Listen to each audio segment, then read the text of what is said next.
Complex number में second exercise में modulus और आर्गुमेंट फाइंड करना है और उसी से पोलर फॉर्म लिखना है। ठीक है, तो कैसे करेंगे देखो। एक इसमें एग्जांपल नंबर 8 देखो, एग्जांपल 8 बहुत ही बढ़िया क्वेश्चन है। Convert the complex number -16 upon 1 + i√3 -16 upon 1 + i√3 into polar form. ये बहुत ही बढ़िया क्वेश्चन है। इसको पोलर फॉर्म में रिप्रेजेंट करना है, आसान भी है, देखेंगे। पोलर फॉर्म का मतलब क्या होता है, जैसे देखो z = आपका नंबर x + i/, ये इस तरह जनरल फॉर्म में रहता है। तो इसका पोलर फॉर्म क्या होता था, इसका पोलर फॉर्म होता था r cos θ + i sin θ। किसी कॉम्प्लेक्स नंबर की पोलर फॉर्म हो गया। अब इसमें r क्या होता था, वेयर r को क्या बोलते थे, मॉडुलस ऑफ z, और थीटा को क्या बोलते थे, आर्गुमेंट ऑफ z। ठीक है ना। और यहाँ पे जो पोलर फॉर्म में जो थीटा लिखेंगे वो थीटा क्या होना चाहिए आपका, थीटा कौन सा होना चाहिए, आर्गुमेंट, प्रिंसिपल आर्गुमेंट। कौन सा आर्गुमेंट होना चाहिए, प्रिंसिपल आर्गुमेंट। तो प्रिंसिपल आर्गुमेंट में एक कंडीशन बताई गई थी कि थीटा की वैल्यू -π से ग्रेटर दैन होती है और +π के लेस दैन या उसके इक्वल हो सकती है। इस रेंज में लाई अगर करेगा एंगल तो उसको क्या बोलेंगे, प्रिंसिपल आर्गुमेंट। ठीक है। और उसके बाद थीटा के लिए एक स्टेप लिखाया गया था कि पहले स्टेप में क्या लिखते हैं, पहले स्टेप में क्वाड्रेंट चेक करेंगे। क्वाड्रेंट चेक मतलब कॉम्प्लेक्स नंबर आपका फर्स्ट क्वाड्रेंट में है, सेकंड, थर्ड या फोर्थ में। सेकंड स्टेप में क्या करते थे, सेकंड स्टेप में अल्फ़ा एक एंगल ऐसे मानते थे कि वहाँ से tan अल्फ़ा फाइंड करते थे। और tan अल्फ़ा की वैल्यू कैसे फाइंड करते थे, modulus imaginary part of z upon real part of z। और लास्ट स्टेप में, थर्ड स्टेप में क्या करते थे, टेबल को रिफ़र करते थे, refer to the table. Table कौन सी, इसके लिए बताया गया था कि अगर फर्स्ट क्वाड्रेंट में लाई कर रहा है, फर्स्ट क्वाड्रेंट में, तो थीटा की वैल्यू किसके इक्वल होती थी, अल्फ़ा के। सेकंड क्वाड्रेंट में लाई करेगा थीटा की वैल्यू π - अल्फ़ा की। थर्ड क्वाड्रेंट में लाई करेगा थीटा की वैल्यू -π - अल्फ़ा। और फोर्थ क्वाड्रेंट में लाई करेगा थीटा की वैल्यू -अल्फ़ा। ये किस लिए ऐसा किया जाता है, क्योंकि ये रेंज का ध्यान दिया जाता है। ठीक है ना।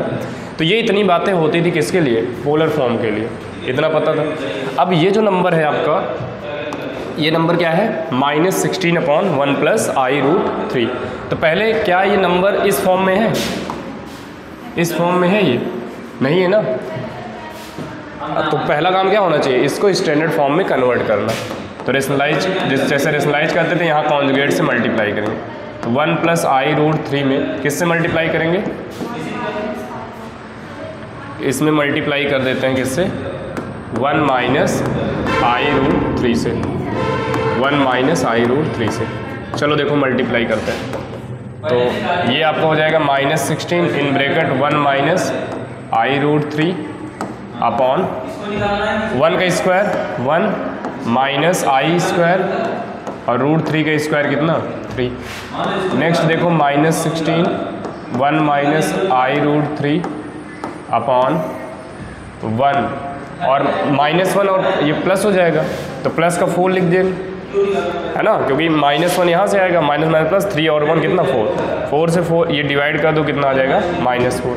तो इसकी वैल्यू कितनी आ रही है, देखो माइनस से कितना, ये -4 है, -4 से अंदर मल्टीप्लाई कर देंगे तो -4 प्लस 4√3 i, क्या यही आ रहा है। तो जनरल फॉर्म में रिप्रेजेंट करने में कितना आ रहा है, -4 + 4√3 i। अब नेक्स्ट देखेंगे कि इसको कैसे पोलर फॉर्म में रिप्रेजेंट करना है। तो पहले स्टेप इस तरह से रिप्रेजेंट करते हैं, उसके बाद ये पूरा स्टेप फॉलो करते हैं, एकदम नोट कर लेना। अब आगे देखते हैं इसके आगे, ठीक ना। z = क्या आ गया है, -4 + 4√3 i। चलो देखो, तो अब आपका जो नंबर आ गया था वो था -4 + 4√3 i, यही था। इसमें देखो पहले स्टेप क्या करते थे, आर निकालेंगे, है ना, और मतलब इसका पोलर फॉर्म लिख देते हैं। तो पोलर फॉर्म क्या होगा, पोलर फॉर्म इसका होगा, इसको मान लेते हैं जेड के इक्वल है। ये नंबर किसके इक्वल है, चलो देखो ये जेड के इक्वल है मान लेते हैं फर्स्ट। तो इसका पोलर फॉर्म क्या हो जाएगा, इसका पोलर फॉर्म होगा z equal to r cos theta plus i sine theta, ठीक है ना। तो मतलब पोलर फॉर्म लिखने के लिए आर और थीटा निकालना है। तो सबसे पहले क्या निकालते हैं, आर। तो आर इक्वल टू क्या होता है, mod of z under root real part का स्क्वायर -4 का स्क्वायर प्लस इमेजनरी पार्ट 4√3 का स्क्वायर। तो -4 का मतलब कितना होता है, इसका स्क्वायर करोगे तो कितना हो जाएगा 16, 4 का स्क्वायर 16, 3 से कितना आएगा 48, और ये 8 आएगा क्या, रूट के अंदर कितना हो जाएगा 64, और 64 का रूट कितना 8। तो आर की वैल्यू कितनी आ गई है, therefore r is equal to कितना 8। आर तो पता है। अब थीटा के लिए क्या करते थे, थीटा को फाइंड करने के लिए क्या करते हैं, पहला स्टेप क्या करते थे इसमें, थीटा के लिए क्वाड्रेंट चेक करते थे, है ना। तो क्वाड्रेंट बताओ क्या है, देखो यहाँ से देखो रियल पार्ट क्या है -4, इमेजिनरी पार्ट क्या है 4√3। तो ये नेगेटिव पॉजिटिव किस क्वाड्रेंट में जा रहा है, सेकेंड क्वाड्रेंट में। किस क्वाड्रेंट में, सेकेंड क्वाड्रेंट में। और सेकेंड क्वाड्रेंट में जो थीटा की वैल्यू होती थी प्रिंसिपल आर्गूमेंट की, theta is equal to pi minus alpha. Alpha क्या होता था, एक्यूट एंगल, है ना। और यहाँ अल्फ़ा क्या है, अल्फ़ा BN एक्यूट एंगल। और एक्यूट एंगल, इस एक्यूट एंगल की वैल्यू कैसे निकालते थे, तो tan alpha is equal to modulus imaginary part of z upon real part of z. Note करते चलना, upon imaginary part of z कितना है 4√3 upon real part of z -4। Cancel हो जाएगा ये, है ना। तो यहाँ से माइनस से ये कैंसिल हो गया, कितना आ जाएगा मॉडुलस के अंदर -√3। अब क्योंकि ये मॉड के अंदर है, तो मॉड के अंदर है तो ये बाहर आएगा, क्या हो जाएगा पॉजिटिव का कितना √3, ठीक है ना। और √3 tan में कब होता है, tan 60 पे, 60 का मतलब π/3। इतना नोट कर लिया। तो नेक्स्ट पेज में देखो tan अल्फ़ा इक्वल टू कितना आ गया है, tan alpha equal to tan √3 मतलब कितने पे π/3। तो अल्फ़ा इक्वल टू कितना हो गया था π/3, ये आ गया था। अब देखो इधर आर आ गया था कितना 8, और आपको थीटा निकालना है। तो थीटा के सेकंड क्वाड्रेंट में टेबल लिखाया गया था, सेकंड क्वाड्रेंट में थीटा किसके इक्वल होता है pi minus alpha, principal argument. तो ये तो अल्फ़ा की वैल्यू है, देयरफॉर जो थर्ड इक्वेशन था उससे theta is equal to pi minus alpha, pi minus pi upon 3। LCM ले लेंगे, 3 पाई में से पाई गया, 3 पाई माइनस पाई अपॉन 3, तो ये आ जाएगा 2 पाई डिवाइड बाई 3, ठीक है ना। थीटा 2 पाई/3 एंड आर की वैल्यू कितनी π/3। तो पोलर फॉर्म कितना हो जाएगा, therefore polar form of the Z, polar form क्या हो जाएगा, देखो पोलर फॉर्म क्या होता था इसका जो पोलर फॉर्म होता था, यहाँ पर देखो polar form r cos theta plus i sine theta. R की वैल्यू तो 8 आ गई है, और अल्फ़ा की वैल्यू π/3 थी, तो इससे थीटा सेकंड क्वाड्रेंट में पाई माइनस अल्फ़ा, तो पाई माइनस अल्फ़ा की वैल्यू कितनी आ गई 2 π/3। तो पोलर फॉर्म क्या हो जाएगा, आर का मतलब 8 कॉस थीटा, थीटा कितना आया है 2 π/3 प्लस आई साइन 2 π/3, ठीक है ना। और यही आंसर हो जाएगा। इंपॉर्टेंट क्वेश्चन है, इसको नोट कर लेना, ठीक। चलो देखो क्वाड्रेंट में, अच्छा कोई कॉम्प्लेक्स नंबर जरूरी है कि चारों क्वाड्रेंट में ही रहे, कभी कभी एक्सिस में भी तो हो सकता है नंबर। जैसे देखो अगर वो प्योरली रियल है प्योरली इमेजिनरी होगा, तो जैसे बात करें 4 केसेस की, फिर से देखो थीटा फाइंड करने के लिए रूल बताया गया था कि थीटा इक्वल टू अल्फ़ा कब होता है, जब फर्स्ट क्वाड्रेंट में लाई करता है, सेकेंड क्वाड्रेंट में लाई करेगा theta is equal to pi minus alpha, third quadrant में theta equal to minus pi minus alpha, और फोर्थ क्वाड्रेंट में लाई करेगा theta is equal to minus alpha. ये तो बात हो गई कब, जब आपका जेड जो है कॉम्प्लेक्स नंबर क्वाड्रेंट में लाई करेगा 1 2 3 4 में। लेकिन देखो अब केसेस समझना है यहाँ पर। केसेस कौन सा, जैसे मान लो कॉम्प्लेक्स नंबर आपका जेड यहाँ पे लाई कर रहा है, यहाँ पे, ठीक है ना। तो अगर आपका जेड यहाँ लाई कर रहा है, जैसे फॉर एग्जांपल भी लेते चलो, जैसे एग्जांपल के लिए ले लेते हैं जेड इज इक्वल टू है 4, क्या है कॉम्प्लेक्स नंबर है, बिल्कुल है। अच्छा, एक कैसा कॉम्प्लेक्स नंबर है, प्योरली रियल, इसका इमेजिनरी पार्ट क्या है 0। तो यहाँ पे इसके करिस्पॉन्डिंग अगर इसको जनरल फॉर्म में लिखना चाहते हो 0 4 प्लस कितना हो जाएगा 0 है, और इसके करिस्पॉन्डिंग कोऑर्डिनेट देखोगे तो 4 कामा कितना, रिप्रेजेंट ऐसे ही करते थे, रियल पार्ट कामा इमेजिनरी पार्ट। तो 4 कामा 0 कहाँ लाई करेगा, यहीं कहीं होगा, है ना, 1 2 3 4 ऐसे 4 कामा 0। तो अब देखो यहाँ पे ये तो ओरिजिन है आपका, ठीक है। तो आर की वैल्यू तो बहुत आसानी से निकाल सकते हैं। आर क्या आ जाएगा, आर का मतलब क्या होता था, आर का मतलब होता था मॉडुलस जेड, है ना। मॉडुलस जेड का मतलब, मॉडुलस जेड का मतलब होता था रियल पार्ट का स्क्वायर, रियल पार्ट 4 का स्क्वायर 16, और इमेजिनरी पार्ट है ही नहीं 0 है, तो 0 का स्क्वायर 0 ही होगा। तो अगेन कितना आ जाएगा 4, मतलब अगर प्योरली रियल है तो मॉडुलस जेड वही हो जाएगा, है ना 4। तो यहाँ पे तो ये तो 4 आ गया। लेकिन अगर बात करें यहाँ पे थीटा की, क्योंकि पोलर फॉर्म में थीटा भी होता था, तो थीटा के लिए तो ये रूल लगाएंगे। और अगर यहाँ हम आपसे पूछेंगे कि ये किस क्वाड्रेंट में, तो किसी क्वाड्रेंट में तो है नहीं है, ये तो एक्सिस पे लाई कर रहा है ना, एक्स एक्सिस में इधर है, लाई कर रहा है, पॉजिटिव डायरेक्शन एक्स एक्सिस। तो फिर कैसे किया जाए, ये रियल एक्सिस है एक्स वाली, और ये कौन सी एक्सिस होती थी, इमेजिनरी एक्सिस, कॉम्प्लेक्स नंबर। हाँ, तो बताओ अभी यहाँ पे क्या करेंगे। थीटा क्या होता था, कॉम्प्लेक्स नंबर को ओरिजिन से ज्वाइन करने वाली जो लाइन होती थी उसका एक्स एक्सिस से कितना एंगल बन रहा है। अब बताओ यहाँ पे देखो, ओ जेड मतलब ये लाइन है, और ये एक्स एक्सिस भी यही लाइन है ना। तो अगर हम आपसे ये कहें कि ओ जेड का एक्स एक्सिस से एंगल कितना है, ऐसे समझो, ये एक लाइन है और ये एक रे है, तो दोनों के बीच में एक एंगल बन रहा है थीटा, है ना। अब ये वाली जो लाइन है आपकी, इस लाइन को अगर हम इसी पे ला दें, मतलब इस तरह से ये लाइन है और ये वाली जो रे है, इसको अगर हम इसी पे ओवरलैप करा दें, तो एंगल की वैल्यू कितनी हो जाएगी इस केस में, 0 डिग्री। थीटा बन ही नहीं रहा है, मतलब कितना हो जाएगा 0 डिग्री है, जब एक दूसरे पे इस तरह से लाई कर रहे हैं। तो यहाँ पे आप देख पा रहे होगे कि अगर एक्स एक्सिस की पॉजिटिव डायरेक्शन में लाई करेगा जेड, रियल एक्सिस मतलब एक्स एक्सिस की अगर पॉजिटिव डायरेक्शन में लाई करेगा जेड, तो थीटा की वैल्यू कितनी होती है 0 डिग्री, या रेडियन में बात करें तब भी 0 का कितना हो जाएगा 0। कोई दिक्कत, यहाँ पे 0 हो गया। अच्छा ठीक, ऐसे ही आप बाकी के लिए भी एग्जांपल लेके देख सकते हो। तो अब डायरेक्ट लिख लो और चीज़ें कि क्वाड्रेंट के अलावा जब जेड होगा तो क्या क्या होगा, तो उसके लिए नोट कर लेना यहाँ पे। जैसे ये तो बात हुई 4 क्वाड्रेंट की।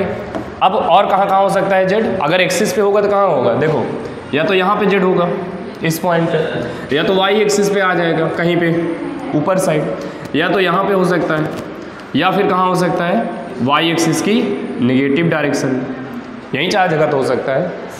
तो अगर आपका जेड यहाँ लाई करेगा, मतलब यक्स की पॉजिटिव, इसको नोट कर लेना, अगर यक्स की पॉजिटिव डायरेक्शन में जेड लाई कर रहा है, और ये तो चेक ही कर लेंगे, क्वाड्रेंट निकालेंगे, अगर वाई 0 है और यक्स वाला पॉजिटिव है तो प्लस में 4 कामा 0 3 कामा 0, तो ये कहाँ लाई करेगा यक्स की पॉजिटिव डायरेक्शन में, तो थीटा की वैल्यू क्या होगी 0। अच्छा, यक्स की नेगेटिव डायरेक्शन में लाई करेगा तो थीटा की वैल्यू क्या होगी नेगेटिव डायरेक्शन, मतलब यहाँ पे लाई कर रहा है, तो जेड आपका यहाँ पे आ गया।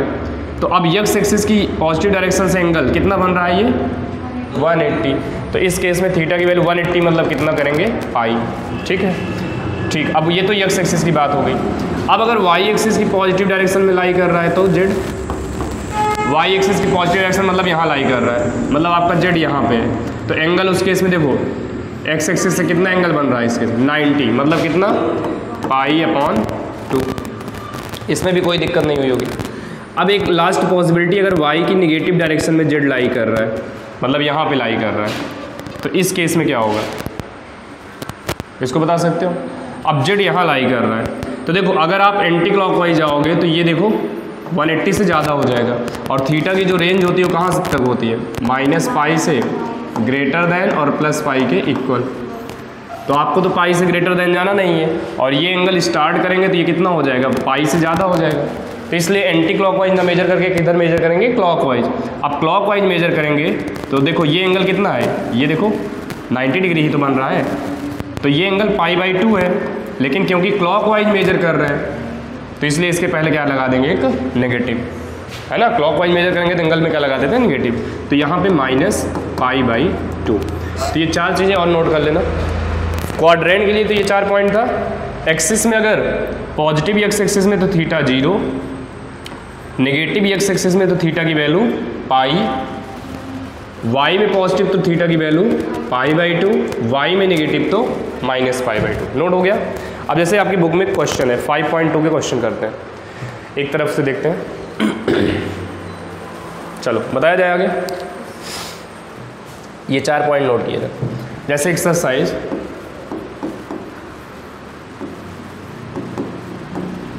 5.2 क्वेश्चन देखेंगे। क्वेश्चन नंबर फर्स्ट के सभी पार्ट में क्या करना है, मॉडुलस और आर्गुमेंट निकालना है। हो जाएगा। जैसे 2 क्वेश्चन है, 2 में से एक क्वेश्चन कर देते हैं। कौन सा बताएं इसमें, फर्स्ट या सेकंड?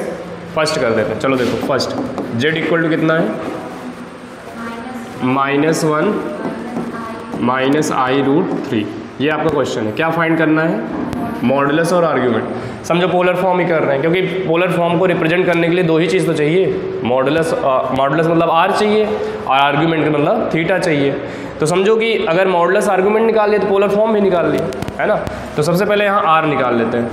r का मतलब क्या है, चलो अच्छा पोलर फॉर्म नहीं बोला है ना, डायरेक्ट मॉडुलस बोला है तो मॉडुलस लिखते हैं।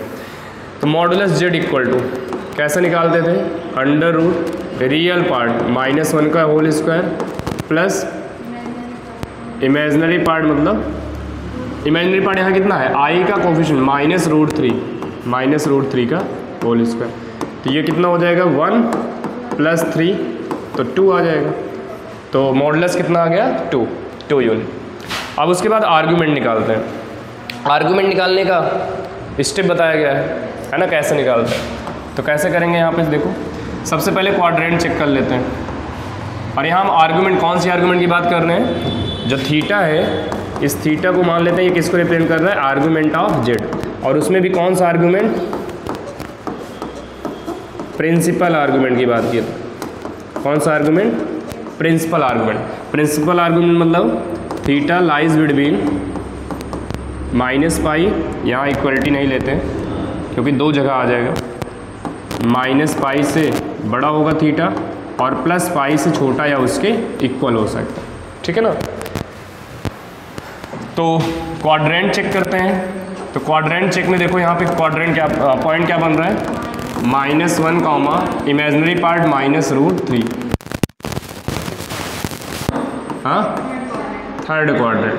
तो उसके बाद फिर क्या करते थे, अल्फ़ा निकालते हैं। अल्फ़ा कैसे निकालते हैं, tan alpha equal to, alpha मतलब एक एक्यूट एंगल है, इमेजिनरी अपॉन रियल।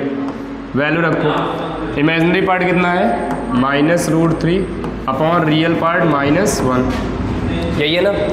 सॉल्व कर लोगे इसको तो कितना आ जाएगा, √3, क्योंकि मॉड लगा था है ना, तो नेगेटिव, वैसे भी नेगेटिव कैंसिल हो जाएगा। अब √3 फिर से कितना, tan π/3। तो अल्फ़ा की वैल्यू कितनी आ जाएगी, π/3। अब थर्ड स्टेप में क्या करते थे, क्वाड्रेंट टेबल देखते थे किस क्वाड्रेंट में, तो किस क्वाड्रेंट में था, थर्ड। तो थर्ड क्वाड्रेंट में जो थीटा होता था तुम्हारा किसके इक्वल होता था, माइनस ब्रैकेट में pi minus alpha. Clockwise measure करते थे इसलिए एक माइनस आ जाता था। तो ये होता है फॉर्मूला। तो थीटा की वैल्यू निकाल लो। तो थीटा कितना हो जाएगा, theta equal to -pi minus alpha की वैल्यू π/3। तो ये 2π/3 आएगा, लेकिन उसके पहले क्या लगा देंगे, तो -2π/3, ठीक है ना। तो ये आपका आर्गुमेंट आ गया और मॉडुलस कितना था, 2। कर लोगे ऐसे क्वेश्चन, ठीक है। चलो देखो इसको नोट कर लेना। तो कैसे निकालते हैं, अब इसी में पोलर फॉर्म पूछता तो क्या हो जाता, इसी क्वेश्चन मान लो पोलर फॉर्म पूछ लेता आपसे कि पोलर फॉर्म बताओ इसका। तो पोलर फॉर्म क्या होता है इसका? पोलर फॉर्म होता था r cos theta plus i sin theta. तो बस r की जगह पे कितना रख देते हैं 2 और थीटा की जगह पे कितना -2π/3। पोलर फॉर्म हो गया, सिंपल। ओके, तो सेकंड भी ऐसे ही करना है, थर्ड, फोर्थ, फिफ्थ सेम ऐसे, 6 और 8 देखते हैं, ठीक ना, अलग टाइप है थोड़ा। चलो देखो क्वेश्चन नंबर 6। क्वेश्चन नंबर 6 क्या है question? Convert the polar form में रिप्रेजेंट करना है। -3 दिया है ना complex number, z equal to मान लेते हैं -3। अच्छा, इसको कैसे लिखोगे? -3 प्लस 0i हो गया। डायरेक्ट भी कर सकते हो इसको। यहाँ पे अगर इसके करेस्पॉन्डिंग कोऑर्डिनेट देखोगे तो क्या बनेगा? -3, 0। अब ये पॉइंट कहाँ लाई करेगा? ये z की वैल्यू है और ये क्वाड्रेंट में कहाँ लाई करेगा? ये क्वाड्रेंट में थोड़ी लाई करेगा। y 0 है, x नेगेटिव है, मतलब x की नेगेटिव वाली डायरेक्शन में ऐसे अगर है, और x इक्वल टू -3, यहाँ -3, 0 आएगा। तो आपका जो z है लाई कर रहा है वो कहाँ लाई कर रहा है? x की नेगेटिव साइड पे, यहीं लाई कर रहा है ना। और अभी लास्ट में लिखाए भी थे पॉइंट कि अगर आपका पॉइंट एक्सिस पे लाई कर रहा है, क्वाड्रेंट पे ना लाई करके एक्सिस पे लाई कर रहा है, तो ये लिखाया गया था ना, ये पॉजिटिव डायरेक्शन में थीटा 0, नेगेटिव डायरेक्शन में थीटा पाई। तो यहाँ पे देख लेते हैं कहाँ पे लाई कर रहा है। तो जेड आपका एक्स की नेगेटिव डायरेक्शन में लाई कर रहा है, तो थीटा डायरेक्ट कितना हो जाएगा? पाई। चाहो तो मेथड से भी निकाल सकते हो, जो मेथड बताया गया है स्टेप, उससे भी निकालोगे वही सेम आंसर आएगा। और नहीं तो यहाँ से देखो डायरेक्ट कितना एंगल बन रहा है? पाई, ठीक। और आर निकाल लेते हैं। आर मतलब रियल पार्ट का स्क्वायर, -3 का स्क्वायर 9, इमेजिनरी पार्ट 0, तो कितना आ जाएगा? बस आर जो होता है किसके इक्वल होता है? मॉडुलस जेड के ना। तो किसी भी नंबर का मॉडुलस मॉड लेते हैं कभी निगेटिव नहीं रहता है, एब्सोल्यूट वैल्यू होती है। तो इसलिए ये चीज़ अगर निगेटिव में तो क्या हो जाएगी? पॉजिटिव में। बाकी इमेजिनरी पार्ट है ही नहीं तो कोई फ़र्क नहीं पड़ा। अब उसके बाद क्या हो गया? ये पोलर फॉर्म। तो पोलर फॉर्म क्या हो जाएगा इसका? पोलर फॉर्म क्या होता है? Polar form z equal to r cos theta plus i sin theta. तो लास्ट में बस इसका आंसर लिख देंगे। आंसर क्या हो जाएगा? जेड इक्वल टू r की value 3 cos theta pi plus i sin पाई, यही आपका आंसर हो जाए। ठीक है, सिंपल है। ऐसे आप बहुत सारे एग्जाम्पल लेके खुद से ट्राई कर सकते हो। और एक लास्ट देख लेते हैं 8th। 8th में क्या है? z इक्वल टू मान लेते हैं, नंबर क्या दिया गया है? Complex number i, only i है। अच्छा, इसको जनरल फॉर्म में लिखोगे a प्लस आई बी के फॉर्म में, तो क्या लिख सकते हो? 0 प्लस 1i, है ना। अब ये किस क्वाड्रेंट में लाई कर रहा है? तो यहाँ से क्वाड्रेंट क्या निकलेगा? 0, 1। और ये कहाँ लाई करेगा? पॉजिटिव y एक्सिस पे, y एक्सिस की पॉजिटिव डायरेक्शन पे, है ना। तो फिर इसको कैसे किया जाए भाई? तो ये तो एकदम सिंपल है, चाहो तो मेथड्स फॉलो कर लो, और नहीं तो देखो 0, 1 कहीं यहाँ होगा z, और इसका x एक्सिस के साथ एंगल कितना बनेगा? ये π/290 डिग्री। तो ये तो डायरेक्ट दिख रहा है। तो थीटा यहाँ पे कितना आ जाएगा? π/2। और लिखाया भी गया था कि y की पॉजिटिव में तो π/2 प्लस का, और y का नेगेटिव में तो -π/2। x की पॉजिटिव पे तो 0 और x की नेगेटिव पे तो पाई, याद हो जाना चाहिए। थीटा कितना आ गया? π/2। r कैसे निकालते हैं? अंडर रूट रियल पार्ट का स्क्वायर 0, इमेजिनरी पार्ट 1 का स्क्वायर 1, तो अगेन कितना आ जाएगा? 1। तो इसका पोलर फॉर्म क्या हो जाएगा? Polar form z equal to 1 cos theta, theta कितना है? π/2 प्लस i sin π/2, ये आ गया। अब देखो इसको सॉल्व नहीं करना, ये पोलर फॉर्म हो गया। अब अगर आप इसको वेरीफाई करना चाहते हो तो इसको सॉल्व करोगे तो यही क्वेश्चन आ जाएगा आपको। देखो cos π/2 कितना होता है? 0, cos 90 की वैल्यू 0, तो ये 0 हो गया, तो 1 × 0, इसमें कोई फ़र्क नहीं पड़ा, तो 0। अब sin π/2 1, तो 1 × i, तो इसको पूरा सॉल्व करोगे सिर्फ i आएगा। है ना, इसका मतलब वही चीज़ है ये, बस लिखने का तरीका चेंज हुआ है। कोई प्रॉब्लम है यहाँ पे, नोट कर लो इतना।